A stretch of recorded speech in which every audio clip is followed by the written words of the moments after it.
Good morning everyone. Competition गुरु की online classes में आप सभी का स्वागत है। Myself Neeta Goyal, polity faculty of competition Guru Mohali. Our today's topic is कार्यपालिका या एग्जीक्यूटिव।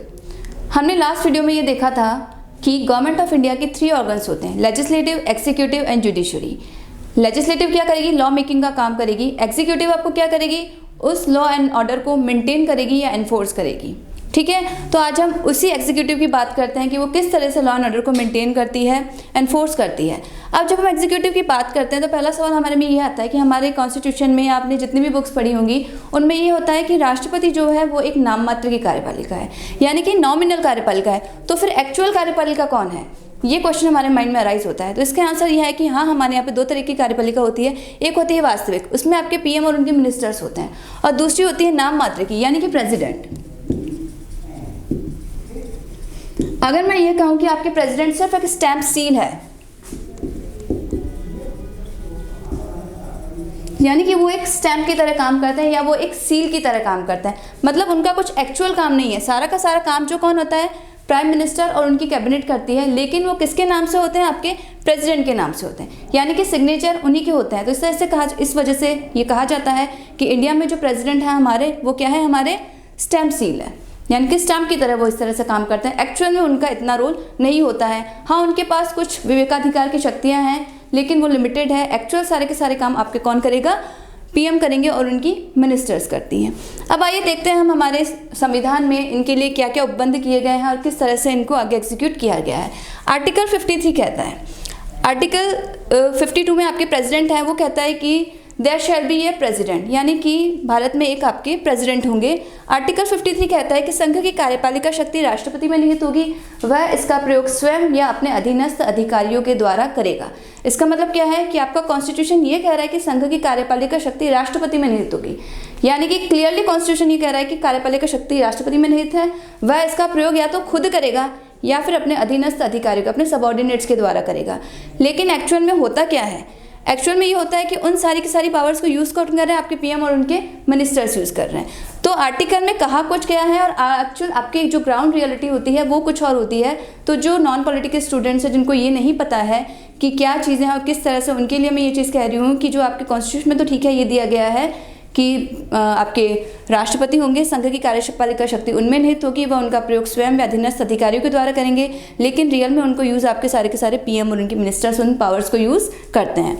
अब आर्टिकल आपका 54 निर्वाचन यानी कि इलेक्शन के बारे में बात कर रहे हैं कि किस तरह से आपके प्रेसिडेंट का इलेक्शन होता है। प्रेसिडेंट के इलेक्शन में हम पार्टिसिपेट नहीं करते हैं। अब प्रेसिडेंट के इलेक्शन किस तरह से होता है, तो उसमें क्या होता है? एक होता है, एक फॉर्म है कि आनुपातिक प्रतिनिधित्व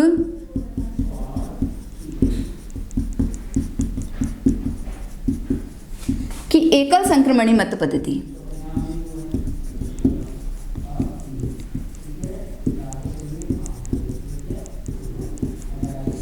ये नाम है जिस वे से इनका निर्वाचन होता है। आनुपातिक प्रतिनिधित्व की एकल संक्रमणी मत पद्धति द्वारा आपके राष्ट्रपति का निर्वाचन होता है, और ये मतदान गुप्त मतदान होता है,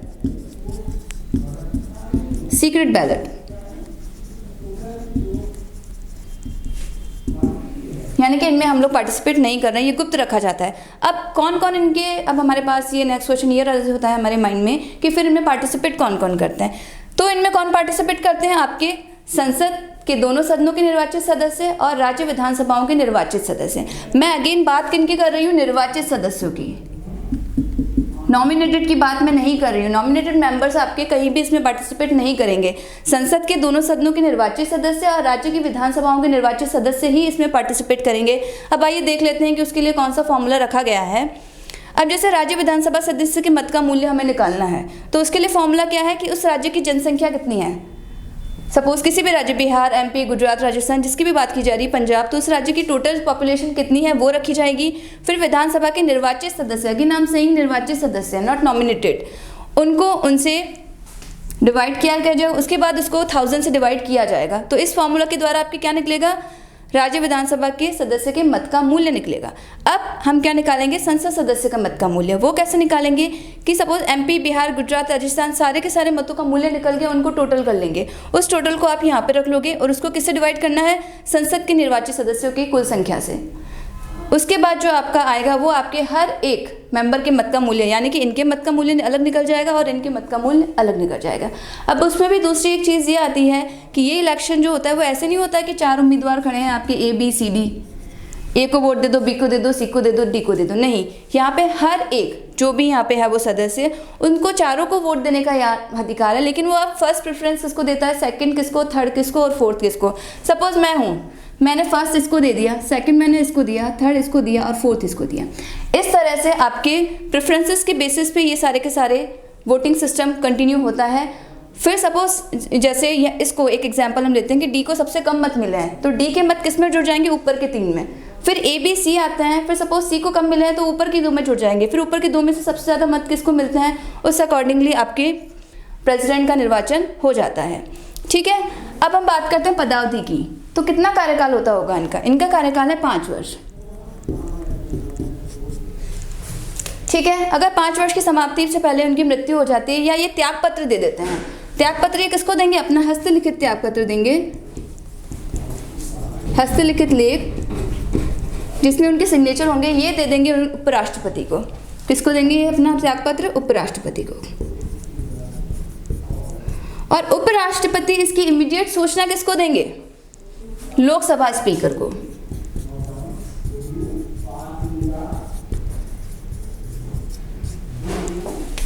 उपराष्ट्रपति को ये सूचना मिली कि हाँ जी आपके प्रेसिडेंट ने क्या किया है, रिजाइन कर दिया है, तो वो आकर के इसकी इन्फॉर्मेशन, इमीडिएट इन्फॉर्मेशन किसको देंगे, लोकसभा के स्पीकर को देंगे।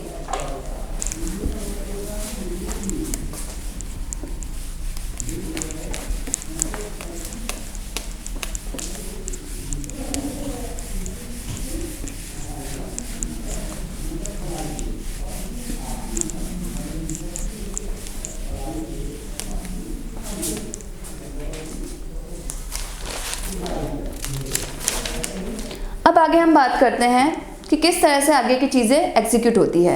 अब ये मैंने आपको बता दिया कि उपराष्ट्रपति जो है वो क्या कर देंगे, त्यागपत्र दे देते हैं। सपोज ऐसा होता है कि इम्पीचमेंट की एक बात आती है आर्टिकल 61 में, महाभियोग जिसे कहते हैं कि राष्ट्रपति को उनके पद से हटाया जाना। तो किस तरह से राष्ट्रपति को उनके पद से हटाया जा सकता है, किस तरह से हटाएंगे, इसके लिए आपके संविधान में एक प्रक्रिया दी गई है जिसे कहते हैं महाभियोग। इम्पीचमेंट वो किन बेसिस पे होता है, संविधान का अतिक्रमण।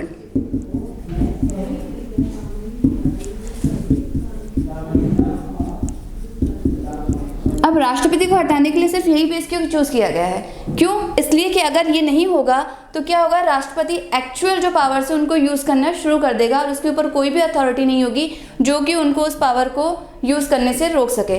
जैसे सपोज हमने पिछले वीडियो में देखा था कि कोई बिल आता है, whether it is ordinary money bill है या फाइनेंस बिल है, उसके ऊपर किस तरीके से राष्ट्रपति को राइट है कि किस तरह से वो उनको वापस भेज सकता है, उस पर सिग्नेचर कर सकता है या फिर कंसीडरेशन के लिए रख सकता है या फिर अमेंडमेंट्स के साथ भेज सकता है। अब सपोज वो इस बिल को भेजते ही नहीं है वापस, तो फिर ऐसे में क्या होगा, ऐसी सिचुएशंस को दूर करने के लिए कि कहीं राष्ट्रपति एक्चुअल में जो पावर से उनको यूज़ ना करने लग जाए, इसलिए इम्पीचमेंट का ये बेस बनाया गया है कि संविधान का अतिक्रमण, यानी कि राष्ट्रपति सिर्फ उन्हीं शक्तियों का यूज़ कर सकते हैं जिनमें संविधान में मेंशन किया गया है और एक्चुअल ग्राउंड लेवल पे जो रियलिटीज चल रही हैं। अगर राष्ट्रपति को ये कहा गया है कि नहीं, उनको सिग्नेचर कर देनी चाहिए ऑर्डिनरी बिल पे या मनी बिल पे या फाइनेंस बिल पे, तो जिस तरह का प्रोसीजर है वो हम लास्ट वीडियोज़ में देख ही चुके हैं, तो उसके अकॉर्डिंग उनको बिहेव करना पड़ेगा। अगर वो नहीं करते हैं तो उनके ऊपर इम्पीचमेंट का ये जो है अभियोग चलाया जा सकता है। अब इस इम्पीचमेंट में क्या होगा, इम्पीचमेंट में सबसे पहले तो ये है कि आपकी संसद के किसी भी सदन में ये लाया जा सकता है, वेदर इट इज लोकसभा और राज्यसभा।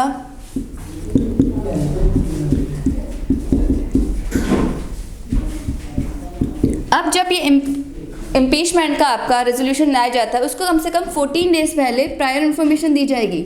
14 दिन की पूर्व लिखित सूचना के बाद ही ऐसा रिजोल्यूशन जो है वो लाया जाएगा आपके संसद के किसी भी सदन में। उसके बाद उस सदन के 1/4 सदस्यों के हस्ताक्षर भी होना चाहिए।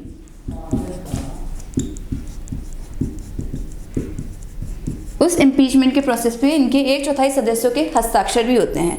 ठीक है, अब उसके बाद जिस भी सदन में बुलाया गया है, सपोज लोकसभा में लाया गया था, 14 डेज पहले की इन्फॉर्मेशन हमने दे दी, 1/4 सदस्यों ने उस पर हस्ताक्षर करके उसको संकल्प को प्रस्तावित किया है और अब इस पर 2/3 मेजोरिटी 2/3 बहुमत से उस सदन को उस प्रस्ताव को पास करना ज़रूरी है। यानी कि 2/3 बहुमत से सपोज कि लोकसभा ने उसको पास कर दिया कि हाँ जी ये जो उनके ऊपर लगे हैं आधार जो लगे हैं वो सही है। अब उसके बाद क्या होगा, वो दूसरे सदन के पास जाएगा।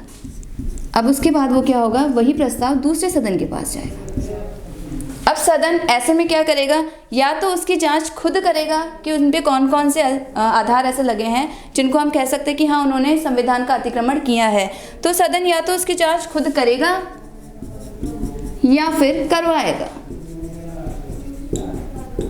वो किसी न्यायालय से करवा सकता है, किसी न्यायाधिकरण से, किसी कमेटी से, जिससे भी चाहे वो उससे जांच करवा सकता है। और अगर ऐसे जांच में ऐसे दोषों को सही पाया जाता है तो वो सदन भी अपने 2/3 बहुमत से ये प्रस्ताव पारित कर देगा और उस दिन के बाद से राष्ट्रपति को उनके पद से पदच्युत समझा जाएगा।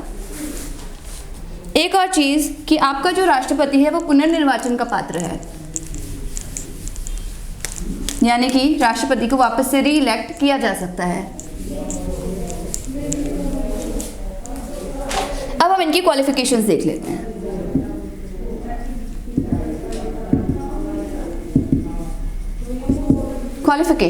क्वालिफिकेशन में सबसे पहले क्या होगी, आपके आर्टिकल 58 में है। पहली है कि वह भारत का नागरिक हो।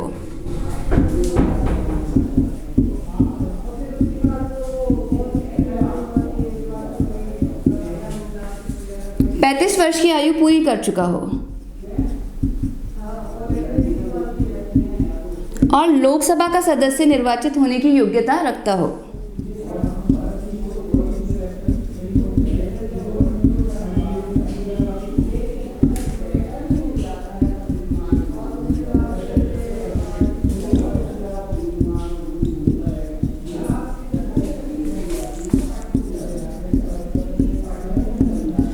इसमें एक और चीज़ ऐड की गई है कि वह क्या हो, कहीं भी लाभ का पद धारण ना करता हो।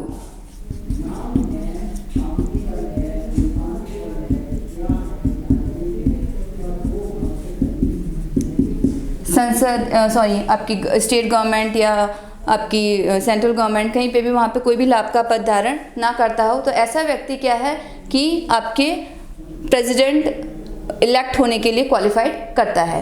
अब हम आगे की बात करते हैं कि क्या किस तरीके से ये इनके वेतन भत्ते अलाउंसेस है वो किस तरह से डिसाइड होते हैं। तो इनके जितने भी सैलरीज और अलाउंसेस हैं वो कौन फिक्स करते हैं, आपकी संसद। और अगर संसद फिक्स नहीं करते हैं तो ऐसे होंगे जैसे कि सेकंड शेड्यूल में डिस्क्राइब्ड है, आपकी दूसरी अनुसूची में जैसे वर्णित है, वो उन वेतन और भत्तों का यूज़ करेंगे जैसे कि या तो संसद डिस्क्राइब करे कि हाँ संसद बना दे कि हाँ इतने इतने होने चाहिए, और या फिर आपके सेकंड शेड्यूल में संविधान के जैसे मेंशन्ड है वैसे करेंगे।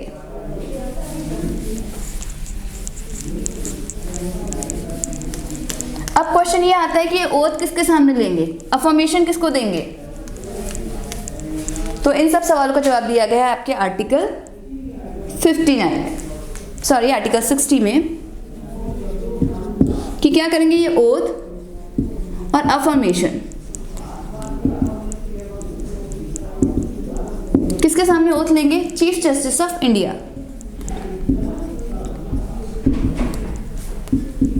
चीफ जस्टिस ऑफ इंडिया के सामने ये ओथ लेंगे। और अगर वो प्रेजेंट नहीं है, चीफ जस्टिस ऑफ इंडिया अगर किसी कारण से प्रेजेंट नहीं है, तो किसके सामने ओथ लेंगे, ये सीनियर मोस्ट जज ऑफ सुप्रीम कोर्ट।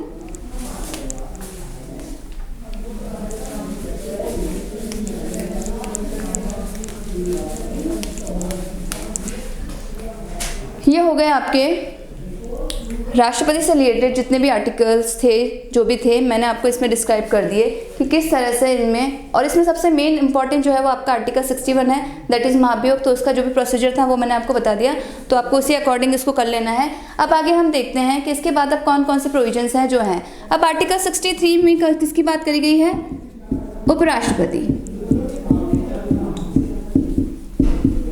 सिंपल एक क्विक सा हम लोग देख लेते हैं कि इसमें किस तरह से ये काम करता है। अब उपराष्ट्रपति जो होते हैं, सबसे पहले हम क्या कहेंगे, ये बाय डिफॉल्ट क्या होते हैं, आपके राज्यसभा के पदेन सभापति।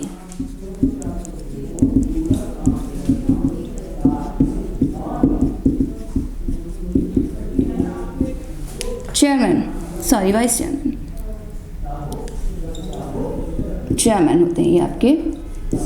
बाय डिफॉल्ट उपराष्ट्रपति क्या हो जाते हैं आपके राज्यसभा के पदेन सभापति हो जाते हैं। दूसरी बात क्या होती है कि उपराष्ट्रपति जो है वो क्या करेंगे, उनके निर्वाचन किस तरीके से होगा, तो उनका निर्वाचन उसी तरीके से होगा जैसे कि आपके राष्ट्रपति का निर्वाचन था।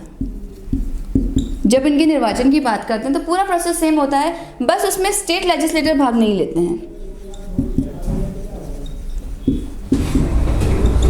मतलब संसद की जो विधानसभाएं हैं उनके सदस्य इसमें भाग नहीं लेते हैं। इसमें बस कौन भाग लेगा, आपके संसद के निर्वाचित सदस्य।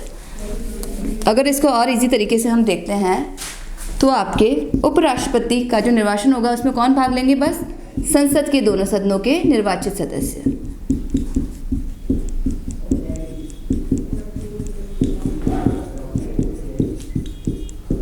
उसी तरीके से होगा जैसे आपका राष्ट्रपति का था, आनुपातिक प्रतिनिधित्व की एकल संक्रमणीय मत पद्धति द्वारा, और ये मतदान कैसा होगा, ये भी गुप्त होगा। अब जब इनकी क्वालिफिकेशन की बात करते हैं तो इनकी क्वालिफिकेशन भी वैसी ही है जैसे आपके राष्ट्रपति की है, बस इसमें ये कि राष्ट्रपति क्या है, लोकसभा का सदस्य निर्वाचित होने की योग्यता रखता हो, और ये क्या है, ये राज्यसभा के सदस्य निर्वाचित होने की योग्यता रखते हो।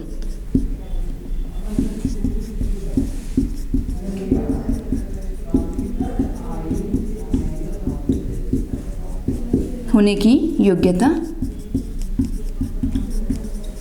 रखता हो। इनको भी उसी तरह से महाभियोग द्वारा हटाया जा सकता है, लेकिन इनका जो महाभियोग का जो प्रस्ताव है वो सिर्फ और सिर्फ आपके राज्यसभा में ही लाया जा सकता है। सेम इन्फॉर्मेशन है, आपको 14 डेज पहले इनको मतलब प्रायर इन्फॉर्मेशन देनी पड़ेगी, और इसमें राज्यसभा के बहुमत से ये काम हो जाएगा। वहाँ पे तो हमने बहुत लंबा प्रोसेस देखा था, लेकिन उपराष्ट्रपति में आपका इतना लंबा प्रोसेस नहीं है। ये प्रस्ताव सदन में आपके राज्यसभा में पारित होगा, 14 दिन की पूर्व सूचना देनी पड़ेगी, राज्यसभा में आएगा पहली चीज़ तो ये। दूसरी चीज़ थी 14 दिन की पूर्व सूचना, ठीक है। अब उसके बाद क्या होगा, राज्यसभा के बहुमत से, साधारण बहुमत से ही, राज्यसभा के बहुमत से ही ये प्रस्ताव ये वहाँ से राज्यसभा से पास हो जाएगा, और जिसपे बस लोकसभा सहमत हो, इस प्रस्ताव से क्या हो, लोकसभा सहमत हो, तो आपके उपराष्ट्रपति का पद त्याग हो जाएगा। अब वो चाहे कि सपोज मैं रिजाइन करूँ तो वो राष्ट्रपति को रिजाइन कर सकते हैं, मतलब राष्ट्रपति आपके उपराष्ट्रपति को रिजाइन करते हैं और उपराष्ट्रपति क्या करेंगे, राष्ट्रपति को रिजाइन करते हैं।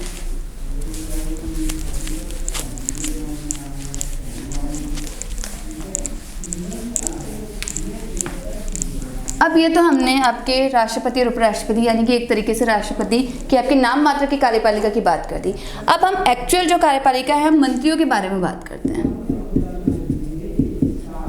ठीक है। तब आपके ये मेंशन्ड क्लियर किया हुआ है आर्टिकल, सॉरी मुझसे एक चीज़ छूट गई है कि राष्ट्रपति के पास कौन कौन सी शक्तियाँ होती हैं क्षमादान की, थोड़ा सा हम पहले वो डिस्कस कर लेते हैं, फिर ये टॉपिक स्टार्ट करते हैं कि क्षमादान की शक्तियाँ। पर इस पर भी पावर इनके पास एब्सोल्यूट नहीं है, इनको मंत्रिमंडल की सलाह लेनी ज़रूरी है। अब राष्ट्रपति की क्षमादान की शक्तियाँ कहाँ हैं, जहाँ पे कोर्ट मार्शल हो, सेना न्यायालय जिसे कहते हैं, वहाँ दंड दिया गया हो, या जहाँ मृत्यु दंड दिया गया हो, डेथ सेंटेंस दिया गया हो, या फिर जहाँ संघ की कार्यपालिका शक्ति का विस्तार हो।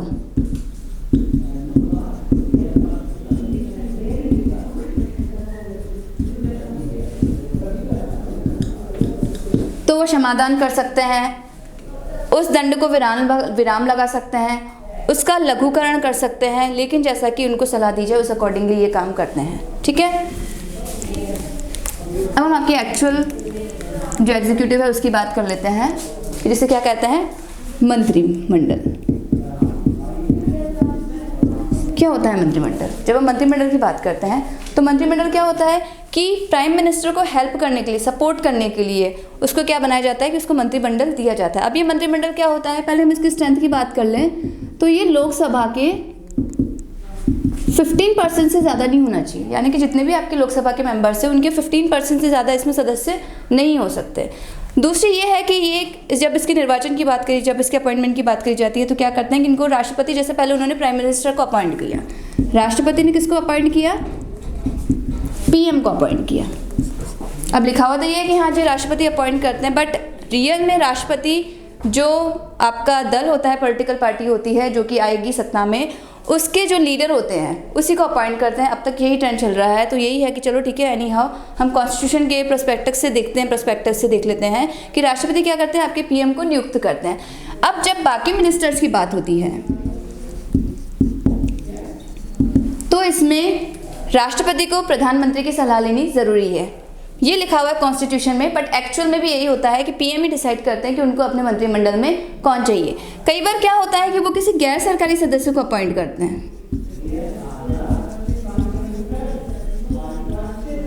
कई बार क्या होगा कि पीएम ने किसी गैर सरकारी सदस्य को अपॉइंट कर दिया, यानी कि ना जो लोकसभा का मेंबर है और ना ही राज्यसभा का। तो ऐसे सदस्य के लिए ये है कि सपोज उसको अपॉइंट कर दिया है अब ठीक है मंत्रिमंडल में, लेकिन उसके लिए ये ज़रूरी है कि वो 6 महीने के भीतर किसी भी सदन की सदस्यता प्राप्त कर ले, यानी कि चाहे तो वो लोकसभा का मेंबर बन जाए और चाहे तो राज्यसभा,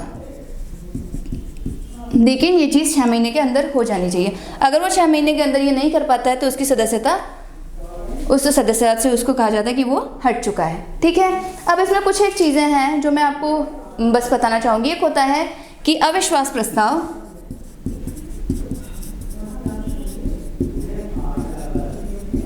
या नो कॉन्फिडेंस मोशन।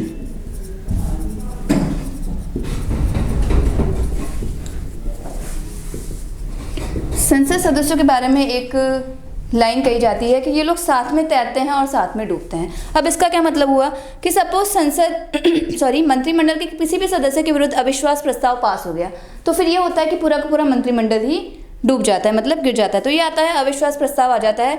और जो आपके संसद के सदस्य होते हैं, संसद के सदस्यों के प्रति आपका मंत्रिमंडल उत्तरदायी होता है। मतलब क्या है कि हमारे यहाँ पे उत्तरदायी मंत्रिमंडल